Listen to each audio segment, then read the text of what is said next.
The landscape of your body after 60 is not the same terrain it was at 30. It's a profound biological truth that so much of the wellness world chooses to ignore. You may be doing everything you've been told is right, choosing the healthy options, reading the labels, following the advice, yet still feel a quiet sense of frustration. That lingering joint ache that dulls the joy of a morning walk. That confusing fatigue that settles in your bones mid-afternoon, right when you want to play with your grandchildren. Or that subtle, persistent bloating that makes you feel like a stranger in your own clothes. This isn't a failure on your part.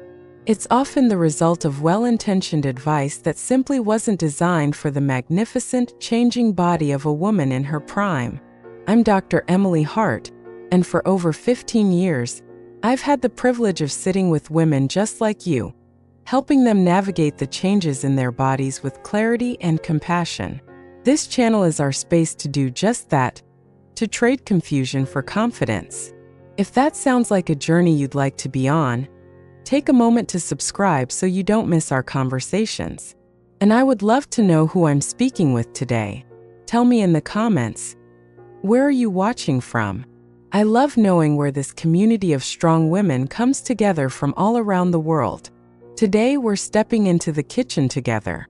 But we're not here to add more to your grocery list. We're here to lovingly clear out the clutter. I want to share with you the 5 so-called health foods that I often advise my patients over 60 to remove from their kitchens.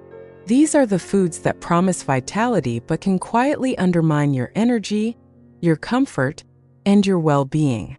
The first imposter on our list is that low-fat, fruit-on-the-bottom flavored yogurt. It's been marketed to us for decades as the perfect food for bone health and a light breakfast.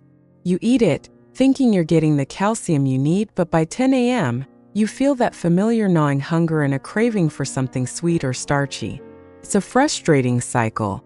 I remember my patient, Carol, a wonderful woman with a passion for her garden. She came to me concerned about her bone density but also exhausted by her constant cravings. She was starting her day with a peach-flavored low-fat yogurt, just as she'd been told to do for years. She felt virtuous, but also chronically unsatisfied and tired. Here's the simple science of what was happening. When manufacturers remove fat from yogurt, they remove the very thing that provides flavor and satiety, that feeling of fullness. To make it taste good again, they load it with sugar, high-fructose corn syrup, or artificial sweeteners.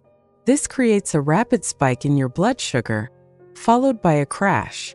That crash is what leaves you feeling ravenous and fatigued. Furthermore, your body needs healthy fat to absorb essential fat-soluble vitamins, like vitamin D, which is absolutely critical for guiding calcium into your bones. So, that low-fat yogurt was actually making it harder for her body to use the very calcium she was eating it for. It's like trying to build a strong brick wall for your bones but forgetting the mortar. The solution is wonderfully simple and far more delicious. I advised Carol to switch to full-fat plain Greek yogurt. The fat and protein provide deep, lasting satiety.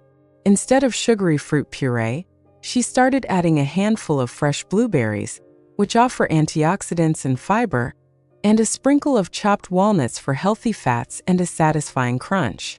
The tangible benefit was almost immediate. Carol's morning energy became steady and sustained. Her cravings vanished. She felt nourished, not just fed. And in making that change, she took back control of her energy and her bone health, empowering her body with food it could truly recognize and use. Next on our list are those packaged gluten-free snacks. The gluten-free movement has exploded, and for those with celiac disease or a true sensitivity, it's a medical necessity. But somewhere along the way, gluten-free became a marketing term for healthy, and many women, trying to reduce inflammation or joint pain, have filled their pantries with gluten-free crackers, pretzels, and cookies, only to find they feel even more puffy, bloated, and achy. I think of Susan, a patient who had given up bread to help with the arthritis in her hands. She was so dedicated, but she replaced her daily sandwich with gluten-free rice crackers and a gluten-free granola bar. Yet, the swelling and stiffness in her fingers persisted, and she was battling terrible digestive discomfort. She felt defeated, as if her body was working against her. The science behind this is crucial to understand. Most packaged gluten-free products are made from highly refined starches, like cornstarch, rice flour, or tapioca starch. These flours lack fiber and nutrients, and they have an extremely high glycemic index, meaning they convert to sugar in your bloodstream almost instantly. This rapid sugar surge is a powerful driver of inflammation throughout the body. For someone like Susan, who was already dealing with inflammatory arthritis, eating these snacks was like pouring gasoline on a fire she was desperately trying to put out. The solution here isn't about finding a better gluten-free cracker. It's about shifting our idea of what a snack is. We moved Susan's focus from packaged products to whole, real foods. An apple with a spoonful of almond butter, a handful of raw almonds and olives, celery sticks with hummus. These snacks are naturally gluten-free, but, more importantly, they are rich in fiber, healthy fats, and anti-inflammatory nutrients. Within a few weeks, Susan's bloating subsided, and she noticed a remarkable decrease in the morning stiffness in her hands. She learned that true wellness isn't found in a box with a trendy label, but in the simple, nourishing gifts from the earth. That realization gave her not just relief, but a renewed sense of confidence in her own choices. If any of this is resonating with you, just take a soft breath. This isn't about blame or making you feel like you've done something wrong. It's about gaining new wisdom for this new chapter of your life. Every day is a chance to make a more informed, more loving choice for yourself. Now let's talk about the third food to reconsider: the modern protein bar. They seem like the perfect solution for a busy day. A quick energy boost before a walk, or something to tide you over when you're out with the grandkids. But so many women who rely on them complain of the same things: gas, bloating, a strange chemical aftertaste, and an energy boost that feels jittery and quickly fades. Diane, an avid golfer in her late 60s, always kept a protein bar in her golf bag.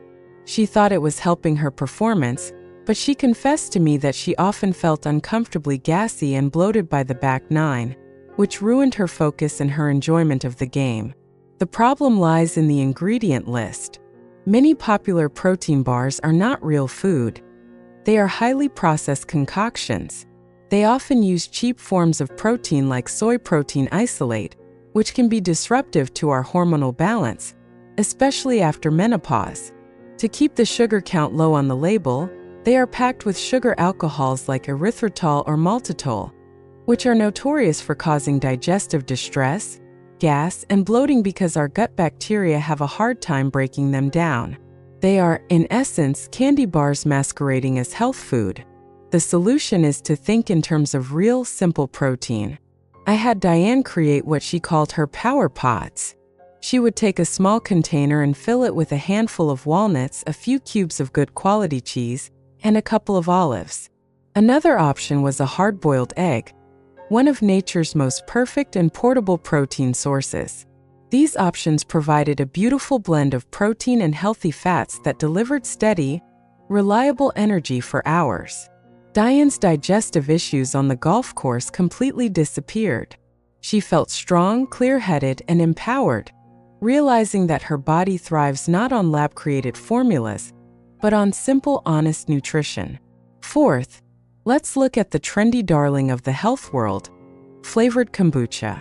This fermented tea is praised for its probiotics and gut-healing potential.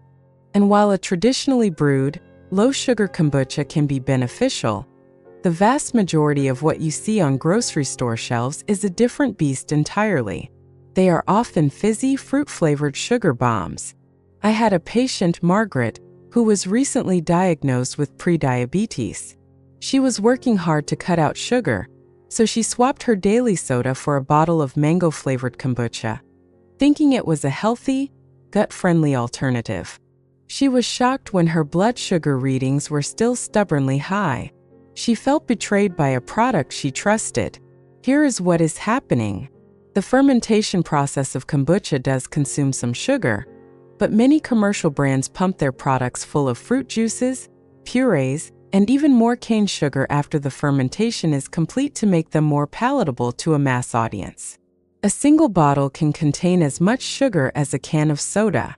For a woman over 60, whose body is already more susceptible to insulin resistance, this is a direct path to blood sugar instability, energy crashes, and inflammation.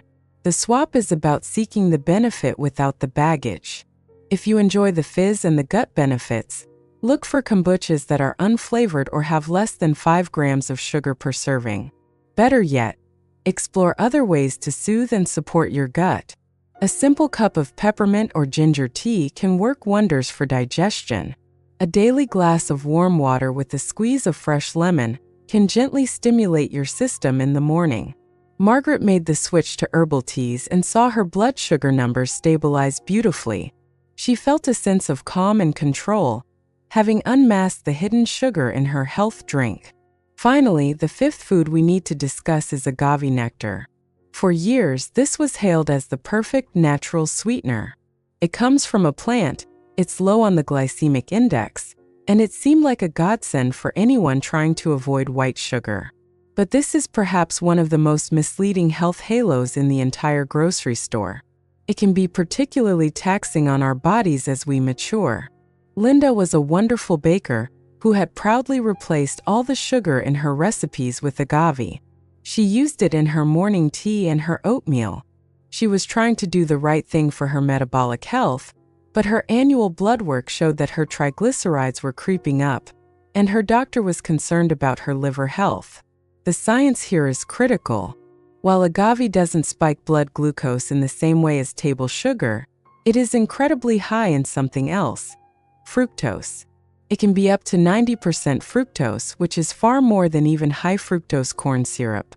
Unlike glucose, which can be used by nearly every cell in your body for energy, fructose can only be processed by your liver. Think of your liver as an air traffic controller.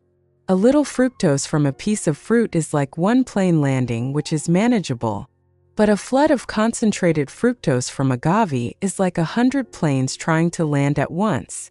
The overwhelmed liver has no choice but to convert that excess fructose directly into fat, specifically triglycerides, which can lead to non-alcoholic fatty liver disease and deeper insulin resistance.